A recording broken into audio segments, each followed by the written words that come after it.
Be able to do as ET. He does hit pretty hard. He is hiding himself, but not for long.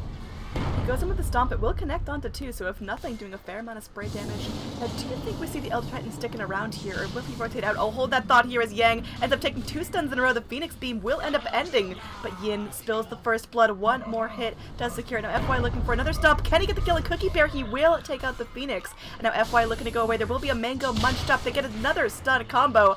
Man, magic missiles and storm hammers, these guys are just having the time of their life throwing out their skill shots. Like, man, they're just gonna keep doing that. Just endless. There's gonna be a smoke rotation scouting at Nona, but they're not gonna be able to go in for the jump just yet. They just don't have the swap there in the vent. They don't have their control tools that they desperately need. They will be rotating on through. Can they take this fight under tower? I'm not sure. They're going to go for it anyway. They will bop up. They get the missile. They get the sunray. And that should be a dead invoker. He will end up going down. The Elder Titan does join the party. Gets a really nice stomp onto a couple. Yang sitting there with the lasso, trying to just burn down the vent so he doesn't have to pop the lasso. Looks like he will be successful in that. Now he is going to be sitting on that ultimate, but no real way to get himself into the fight. He doesn't have the blink, doesn't have the force. So it's going to be the end of the engage there. It's going to be 2 for 1, but dropping the invoker for the support is still not quite worth it.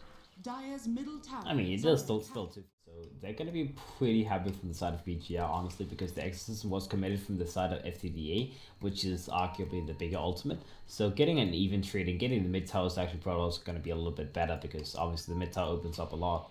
Now another engagement going in.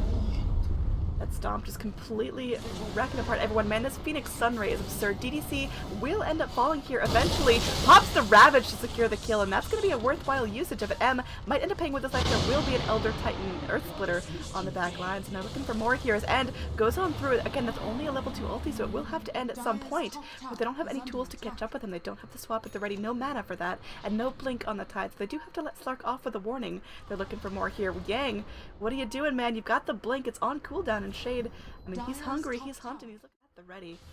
Let's see what he goes in for. Again, everything is going to be nice. Even just the magic missile, even just the wave of terror could be enough to get this fight turning in favor of the Radiant. But they're going to be going through. There will be the Phoenix Sunray again. What a spell here, forcing N to use the ulti. There is going to be a DDC going in with the lift, as Shade will end up tumbling down. Vengeful Spirit could be next in the menu. The Earth Split comes back on through. I don't think it connects onto anyone here. It won't connect onto the Phoenix, but they do end up getting the Vengeful Spirit on the back lines. And that's going to be 2 dead for FTD.A. VG.R, they drop nothing but ults on that. Yeah, and you know, another ways, because it's not something they necessarily need to be able to take a fight, so they're gonna be okay with that. Obviously the lasso is still gonna be available, and FTD Club A, they will have the ultimates available very soon, but before that happens, the Phoenix in trouble. Oh, they're going back on through. They get the lift onto the Phoenix. He will end up just burning down. So Flappy Bird on Flappy Bird will favor the Batrider for now. Is going to get stunned up. Swapped out, though. Stolen swap from DDC. Doing the work here. We'll steal the missile now. Vengeful Spirit dies before the magic missile is stolen. They go through. They get the stun onto Shade. This is just absolutely vicious. There is going to be the Ravage out, and now DDC cannot steal the Ravage. They go through. They kill the Tidehunter anyway. And Sven, the lone survivor, sticking over here in the top lane, does not want to tangle with the likes of the Radiant for now. VG.R, they are on a huge power spike. They are enjoying it. In time, just about. They actually don't know they're doing this. So, Roshan will take it. Now the Exorcism is going to be about half duration. They don't have that much time left on it. They're going to be going through the lasso into the Exorcism. Yang, I mean, he's got some grapes. Now Shade getting plucked off as the ghosts fly. Yang may give his life for this one. There is going to be the Phoenix going back on through. Sunray may end up burning him down. Yang trying to flap away. The Urn will end up doing the damage for that Phoenix, getting the kill. And now it's a 1v1 in the pit. Yin fighting for his life. They are going to go through. They will pop the Aegis. They get the kill on the Vengeful Spirit up on the cliff. The respawn there by the Sven. Can he get out? He's lifted up. He's smacked down. He's taken out. That's going to be a dead Sven for a minute. No buyback. That was through an Aegis. Good God, VG.R show no remorse for their crimes. Yeah, that was the Roshan fight. They got the Aegis and instantly gets popped as VG.R. They know they're a little bit stronger right now. FY with a stop to save the day, and that means everyone on VG.R got out. That means they're not going to be punished for what they've done, for the territory they've claimed, for the lives they've taken. This is looking so good for the Radiant. Oh, Cookie Bear. He goes in with the egg, and they just immediately pluck it off like it's nothing. They are cracking that thing for their Sunday brunches. Now the Flame Blade goes back on through. They're looking for something here. They don't have the lasso just yet. I mean, at this point, VG.R are playing with the food. There's going to be that Sunstrike. Will not connect in the end. Elder Titan ripping people apart with his Elder Spirit. Shade ends up going for that self-Yules. I think may not live that much longer. Gets picked up. There's only buyback on the Tidehunter.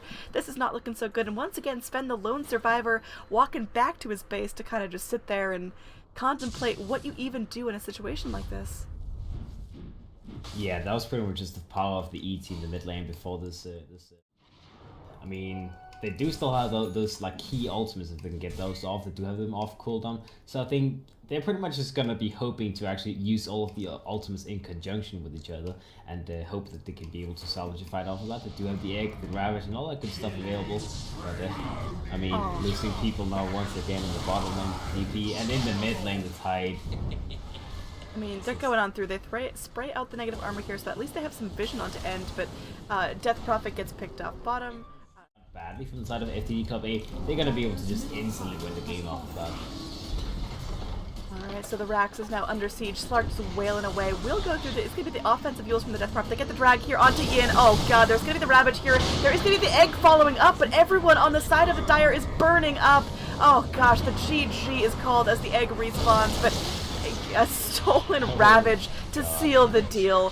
What a way to end this. VG.R looking stronger than ever. My god, that lineup just jived with him, and you know, I was singing their praises during the draft and I never stopped, man. I had faith in them and they just performed. Holy hell.